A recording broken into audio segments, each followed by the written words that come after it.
Well, now to the truth about lying, and on average, we're all told about 200 fibs every day. I kid you not.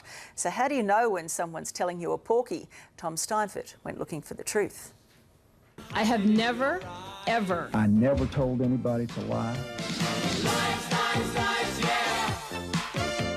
I did not have sexual relations with that woman. The truth is, we all lie. In fact, the mere idea of only ever telling the truth is so bizarre that Jim Carrey made a comedy out of it. Is it good for you? I've had better. Often we lie to protect ourselves, to save face, to impress a potential partner, to get ahead in life. We lie during interviews, pre-employment interviews. We embellish. Steve Van Apperen is known as the lie guy. If I'm going to lie to you, I want you, number one, to believe what I'm saying. I want believability and credibility. The former Victoria Police detective these days spends his time teaching people how to spot liars. And I discovered during one of his demonstrations, he's pretty good at it. Did you draw this picture? No. Did you draw this picture? No. Liar. How'd you get it? It's all about picking up tiny visual cues. He started twitching and twiddling, and see how his foot's doing what it was now? It's actually moving, very slyly. In fact, Steve can spot liars from a mile away. Who lies more, women or men? Women will often lie to make somebody else feel better about themselves, whereas men will often lie to make themselves look better. So, what do we lie about most?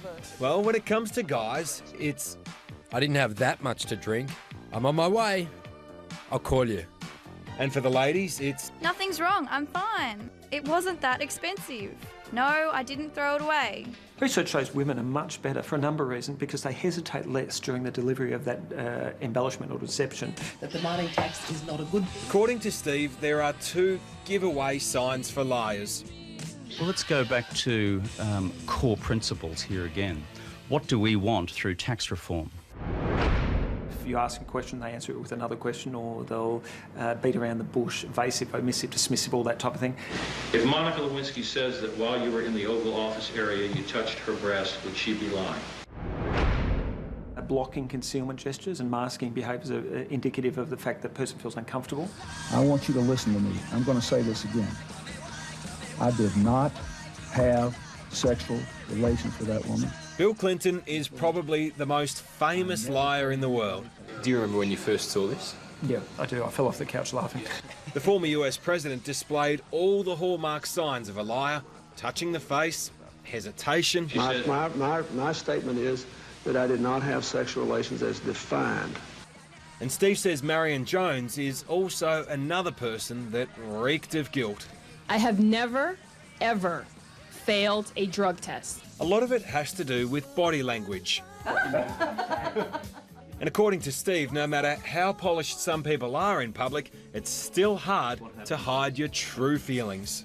So this is just a perfect example of two people that don't like each other. Yeah, it looks like they've been married for 25 years and they hate each other.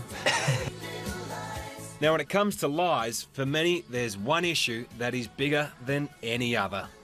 I suppose the one that a lot of people might be worried about at home, an affair. How can people pick that? If you see questions like this, are you having an affair? And the respondent or the person answering says, am I having an affair? Why would I do something like that? I'm not the sort of person that would do something like that. I engaged in a number of behaviours. I shifted in the chair, hand to face, blocking gestures, defensive barriers as well. You're not answering the question, that's not a denial. A good denial would be saying, no, I didn't. Good information. How to spot a lie is a very important life skill.